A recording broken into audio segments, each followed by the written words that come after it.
enti obi ahu so ogye nyame wo mfiri nyame na ko ogye nyame eye nipa bi anka so no mpoda kem ogye nyame bo no se so do koko wo si wo ye nyame adwuma na wo gye akra no wo san se akra o si wi ogye nyame me se wo ba no wabo wo si wi madome no ade a da wa brabo mo onum so didi a madome no anya wono nko a wone na hyefo the great Azuka ukọ sunsum sori ni bi ono ye no ho se na akoye modondo no oye no okoba waboro nti wo be ben no ohu nsa kora wano yes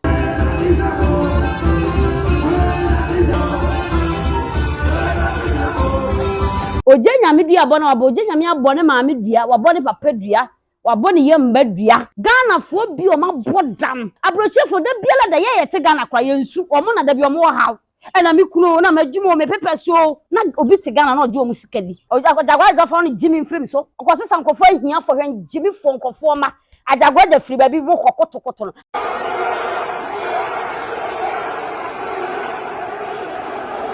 wono de wa brosi wo bi wono kwale kwase ampanyin hwan na aba abonte se Agyaguragya ena ma ne yeye hwan Agyaguragya unko no ho nko yeye Agyaguragya oje nyame omi na ma Jimmy ofo mu Jimmy frame so Media ne Savannah Sofo me Kronfour Jude TV amo bibia Canada ha de no a na hwede gye ani ho na behu no ma papa ene nsam papa ene jesam a ekoso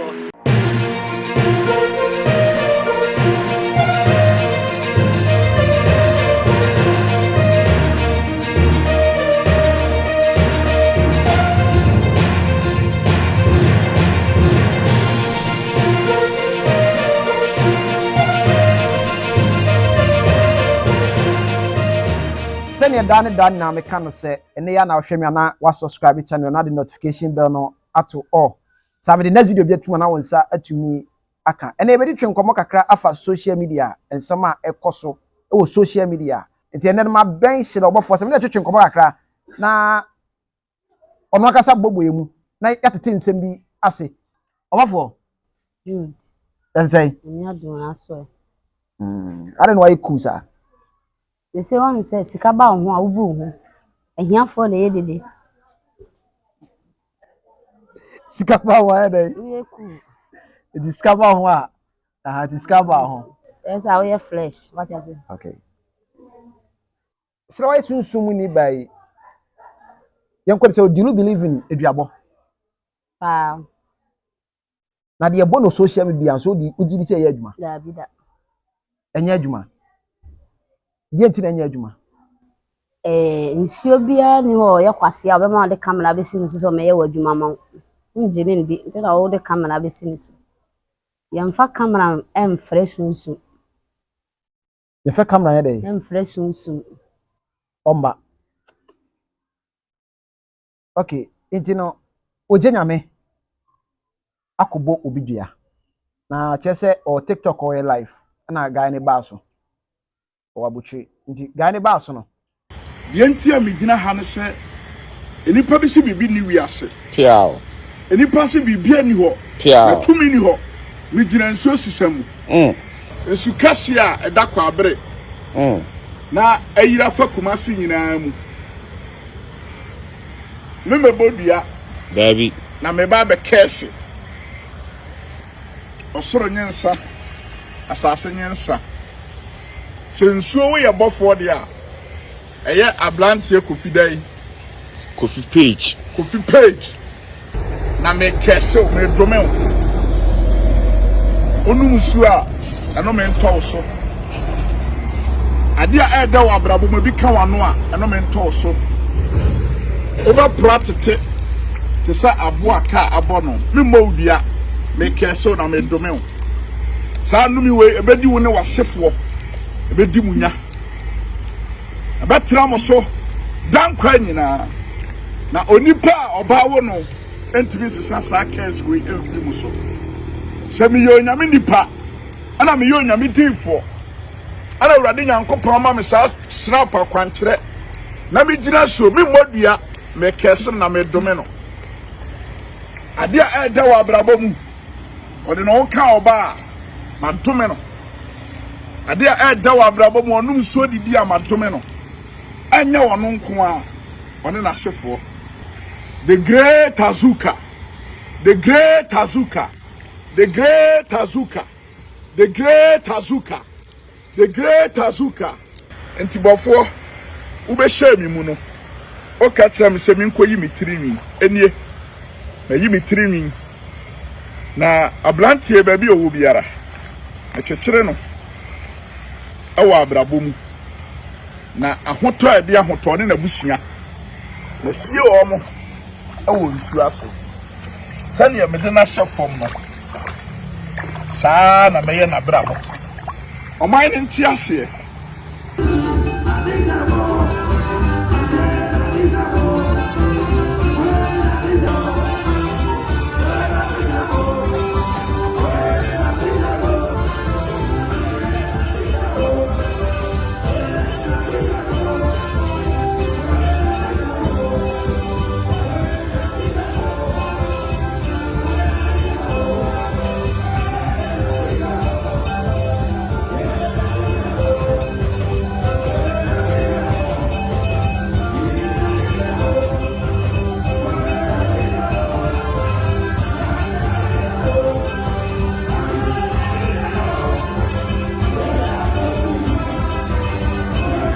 ensem no ankoyi ama wo gyanyame ade achi na obonu dua ne nsem na okan ye no ugiri se be ye adwuma na ogyanyame no kura no ogini di medaso ogyanyame nimu nyansa ogyanyame nyobi onim nyansa de ntia yon se mekasa Jude won se me nyini sina wasa niam bi wa anye pete menum asaw na se utie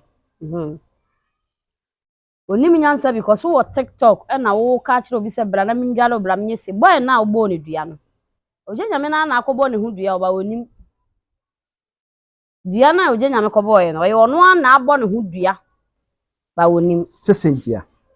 ye tirinwi a ye twa no ye tirinwi no matter who you are mentwa wo tirinwi mfa nkọhye nsuom wase waton hyebre me bo Jude dua na me amatwa me tiri me nya wo tirinwi me ametiri no matwa na me dia hye na me sim de kọhye nsuo wow yes say they are flute you know them so ogyanyame ye obi a wo ye nyame adwuma ka obi di na tem no be mene Sofo bia wo ye nyame nipa bi obi di na tem social media wonim se de me di na chimpo ye ne de chen saa enso no ogyanyame ehye na matem didi ekitwa we ene se wo wusu be mpade na wawu atem didi ekitwa we ma ogyanyame ntimi angira na so akotwa ne tirinya kogina nsuom se me de kamera etutu na ni kurukuru wono ansuo na ogina mkwa na osuro o se timi no twa se o de ye point se no ho ade enti no se ogyanyame bia menima bi o mkọsa nsuo ko gu ba bi on se obi o dada ni poti mkọsa nsuo matutu okay se ye nsuo amate se ye nsuo a ogyanyame na nkasa na de ne hyebra koma nsuo no obi a wo de ohunwi be ma obi no timi de ba odua eti ogyanyame de no wa boy no obi anka bia boy no kura ne din no de wa TikTok na nya ne fie din o eti wonnim ne din wakoye ne picture so kwa so ye sunsum ni so ye sunsum ni o so onye sunsum ni o di ogyanyame ye na nya adwuma koto ba ogyanyame obi a ontunu na America se ne ye nsuo ampa nsuo biele ni ho a obesore sa tam na kamera siso a se wa no ko mada amanfo nimu nsuo miminim nsuo efe no yoyo oye nsuo ba oye madamfo nsuo no ye my best friend Jude me no da de biela da me so ho da ye me ko problem a me hu nsuo no physical ade no ye me ya nsuo no ayi ne ho adi kire me physical se me pese me hu bibia nsuo no beba begina me kire made ne se nie enye nsubone efiri me nkola abrem na me hu nsa nsuo no okay so ati asenti mfa se me nyine ye nyina obaye madamfo ti se bibi ha me a om se na nsuo bia me ka se me de na nsuo bia kwa me fro mu nyame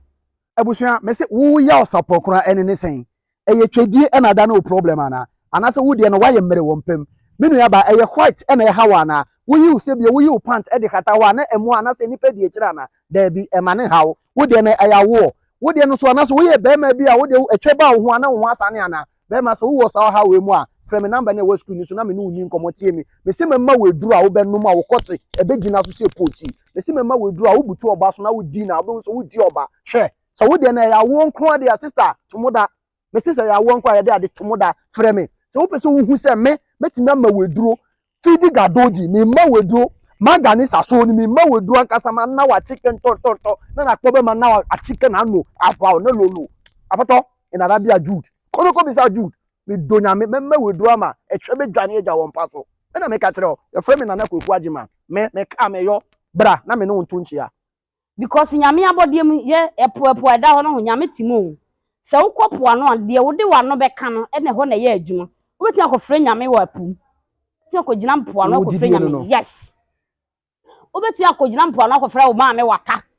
de miminim se wokogina mpo ano nyame no kwa be fre na ye adwuma se woje nyame akogina nsua no se TikTok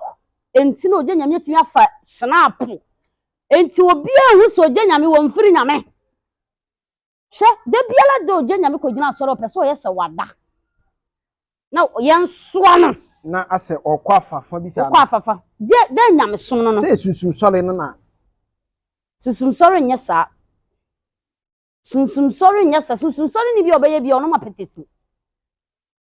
ukọ susum sore ni bi ono oye no ho se na akoye modondo no oye no okoba wa boro nti wo be ben no ohu nsakora wa no yes me oje nyame me nsuro no oje nyame metibe frɛ no otimi frɛ me ofrɛ me nua ba emeru kwa na me dware na me bo naked me twa na me say me de me dware o video na me de send me say me dware o timi ne no ye atamfo ba wo jimi wo jimi Azuka na akaza che nza yes me Azuka no nim bia ma ben Jude wo ben me ba wo nim me ye me wo bin bi wo me ho ahu Sofo biala ni asase wesu atumi am ekura me no obi because e bia wo beka se wo wani ba me de me hu he me bel wa de wo a wo ye sofo me bel wa me nim sunsum kura ti mu ti wo se me do obi a na se me hu ni sunsum pa ele e wonu mu oje nyame dua abo na abo oje nyame abo ne ma me dua wa bo ne papa dua wa bo ne yemba dua dua no kobo ye no bet me na Azuka na o yusu ne Azuka na yesunsum bi motie bi sa na ye fe na Azuka ba sanka ode ye ne sunsum ade obi an ne sunsum ade o ye mfa ho menka sa ne sunsum na o ye no memfa ne sunsum ba sa TikTok obi etime di watam na otime akofa nka o ye nyame nipa anka odi watam ka be fa ne se wo ye o baketwa okay nti won kɔ ne baabi ba sa ukogina nsuom wo se wo ye nyame adwuma na wo gi akra no wo san sɛ akra nyame nye kwasea o Ghana sofo azanfo ni bi no ye ho no mu didie TikTok ba da bia no mu si ho na ye hyɛ nkompro na ye hyɛ sei na ye kasa enam sɛ Ghana fo bi o ma bodam obi ti abrochefo mpo da me mobo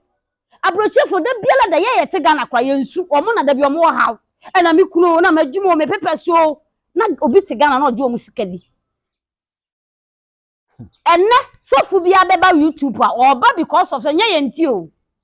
abrochefo na be hwe because na obehwe obenya sika free yes because onim se papa ya obe no ahwehwe no o sane ni sika de ma na ye we ma me na moti abroche to mu sika gu asofofo no baji edi me omoje ombre mi bi ti enye sen commetna ho TikTok no na ma demonstrate hia fake things na mo ye no ho hia omo ya azan asofofo no mo TikTok no mo ya azan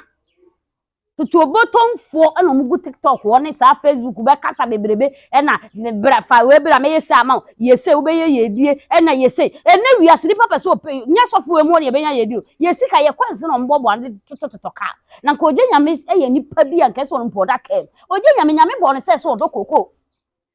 Sheila asole bia ne se bi osi ne tete efa wonya sure se sa na waye na asole nafa wo hu oje nyame members da ama hu bi pen members from go crowd David hu bi da yes na mbisa wo de biala da nipa miensa mieru bi no ma soa no die sunsum no nyame mfre nipa ne da no emna wo beji akra no wada ye nsoa wo yesi ye petenwa nsa wanyane ti sa de ne na da oje nyame me se wo ba no wabo wo hye wi Oshiwi. Ti me nso so oje nyame no no se no di nkwase ase wa meka kire no. Oshiwi. Awo hu so washi kwase da. Me so oshiwi. Won shiwi ahawi wo no a de ade gu yetin no e de da nipa. Nti wo hu nipa ase wo jeje be na edezi. Ti na efe da. Ti anu na ye na osoro na aso se sunsum ni na abefa no. Sunsum be oje nyame nim sunsum. Oje nyame to nim sunsum. Fie no amba osu dua o. Me oje nyame me wontimi ntrai me obi apa mu so oje nyame me aba mi. Oje nyame ntimi ntrai me da. Ensi da. So oje nyame bete me so video oje nyame kohwa kra me Sheila. Won boli trim kra nka so de me picture ko gina nsuom. Wo de wo pa ho. On fa me picture. Na won ko friend nsuo na bi ko gina mbo ndua. Ada so oje nyame de me picture du nsuo na nsuo na mfa na nkwa. Obia nto bo mo me. So oje nyame fa me picture. Na otimi nya akokoduro. No de ko gina nsuo num. Se wo bo me sumi dua. Se nsuo na ntwe na nkwa. Ebia na wanyina na ogina faala woni de kamera na akoto nsuo no so wo baabi. Na ogina baabi. Bo ogina nsuo no obo me dia. Nsuo be fa na ko. Ade wako na soro da. Me ko na soro da. Me ko na soro da. Me nsuo bie ni ewo Ghana ha se me minim no. Nsuo bie wo Ghana ha bia me minim no. Ana omunim de atimi mu. Enti wo makwase bi a wo frɛ ho Sofo e mekume wo ne nanse. So fenya Agyaguragya ba out se ojinya me enye sunsum sole ni. Ti hwe na oman count na nka sunsum sole fo. Agyaguragya fo no Jimmy frame so. Agyaguragya no so onim de ayi. Agyaguragya nam ho no nim de wa ponsin wo bia. Agyaguragya de no ye. Okosesa nkofo ahia fo hwen Jimmy fo nkofo ma. Agyaguragya free ba bi bo kokotokoto no. Mo de be hia mo nkwa na nyina. Omo ye dey ofra wo cheba no pokoto no. Airport wo no. Yeah, me hu sa video no. A Jimmy fo mo ni ma me ne papa.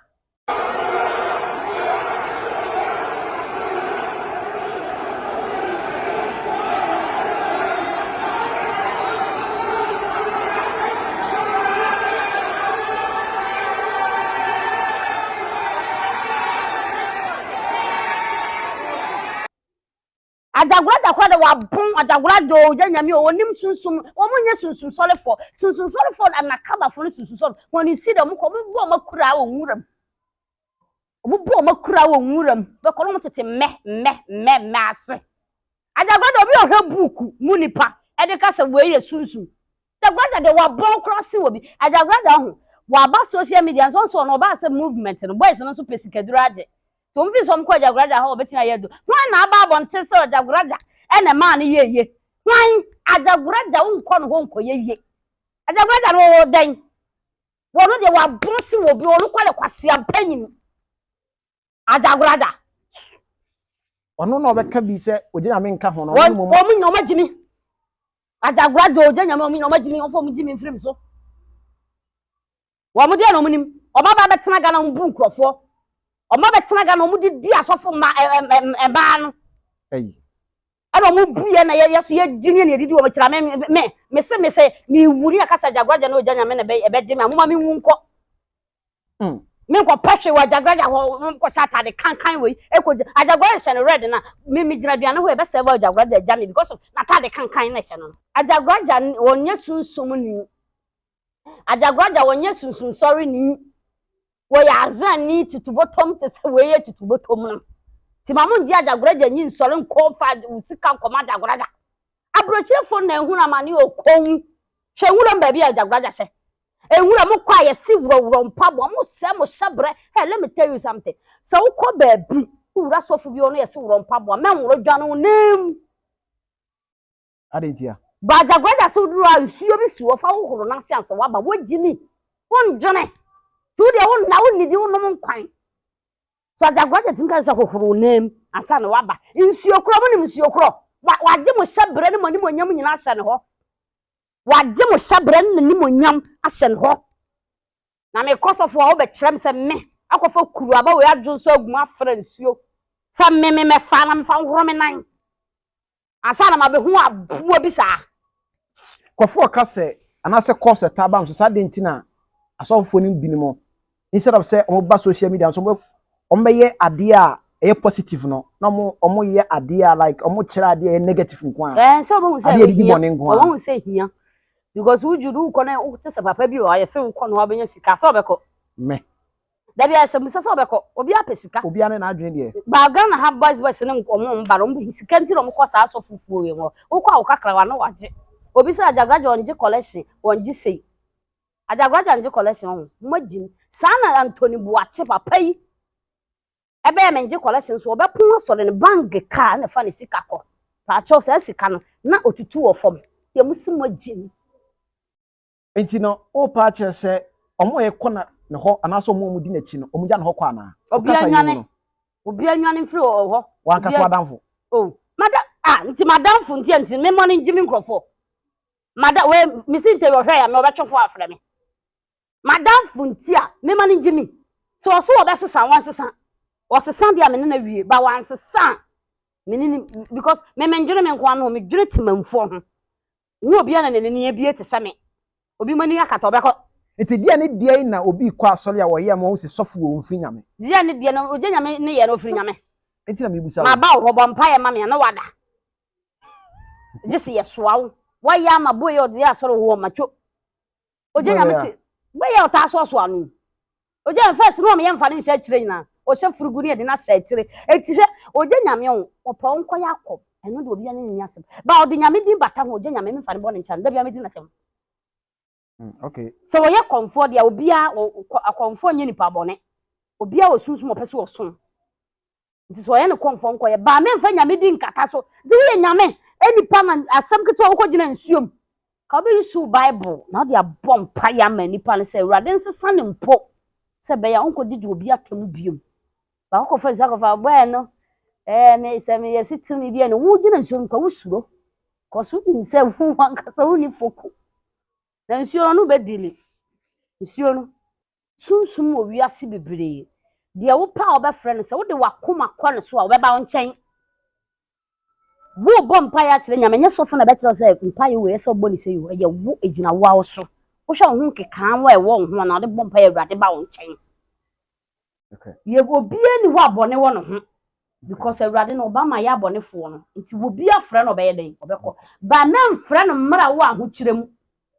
wo frɛ nyame mmra wo aho kyerɛ ma wo mfiu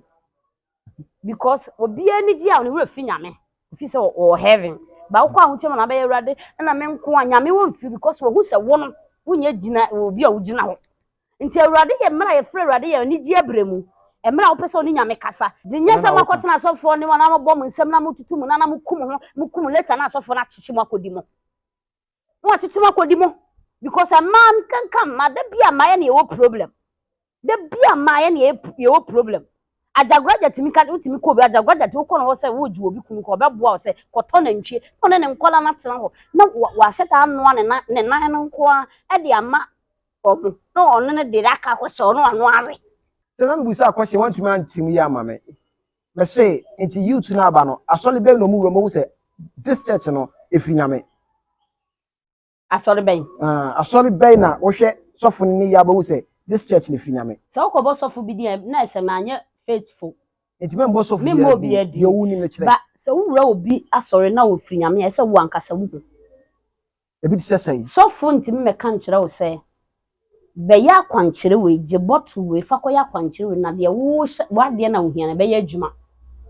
fa sika bra wo ni sika a wo bɛka sɛ fa bi to ase kɔ fa de akabra na bɛgye oil so ata sɛ sa sɔfo no mfiri nyame. Okay, Sheila. You say no. Ye bre ne ya ye be. Asɛm bɛ na bɛka kye ogye nyame ɔhwɛ. Asɛm mɛka kye ogye nyame sɛ ogye nyame mentan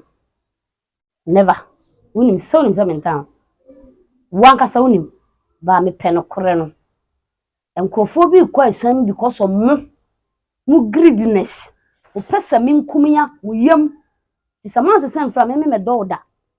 metim no wakasa 24 se ba me ma nse nyame ma Ne pesa me nkumia se pesa me nkumia se onim se de me ye nya papa nso no obi sikenti na wo je asofufo ni na omoboloto ogya nyame oboloto da Agyaguragya oboloto Oman nkola kotra redu no muboloto loto wo TV so bebele ba hu fi se ye nkro ni nyina Agyaguragya na ogya nyame nsa no adwuma Sheila oh asa mame ka asam kyerɛ one me Agyaguragya ogya nyame misuro bia no kora na me kan kwasia bi meka ntem se for evidence bra na say omu TV no so na me soma wo mu loto ayebo ane yi bi aba TV so ye say alupre nyina Agyaguragya na ogya me hyase nso mbe ba be ye ohan bofo abeka akere wo se nyame hia wo na wo adwuma be ye wo be ye se na wono de otefaako na wo do sika ekoma me Sofo bi ani sika wo Ghana ho ye ho sika no mabo an letike na ya nante fo aduane pakoro nya bi ni ye nya sika na ne obi tu susu because wo de ko se Sofo obi tu susu ne Sofo se wo mpe 20 million menti wa tate o tu susu na wo de sa 20 million wo tiri mfa nya nyansa nya adwuma na Agyaguragya no ogya nya mbe gibu sika di Me say last word channel. eno na maka chero Say. me nka bi ma bere mo se sama adwen tie timamfo a mo kwa Agyaguragya no ogya mo se sama adwen se wo so wo ne nche na wakobọ mpa ya obi nsiziw eye ogidie na ode ko ben kotam osika nkogi ni Agyaguragya wa bo Agyaguragya kora yo obi ese na na do pam no firi Ghana Agyaguragya say me ampo ese na do pam no firi Ghana ha sei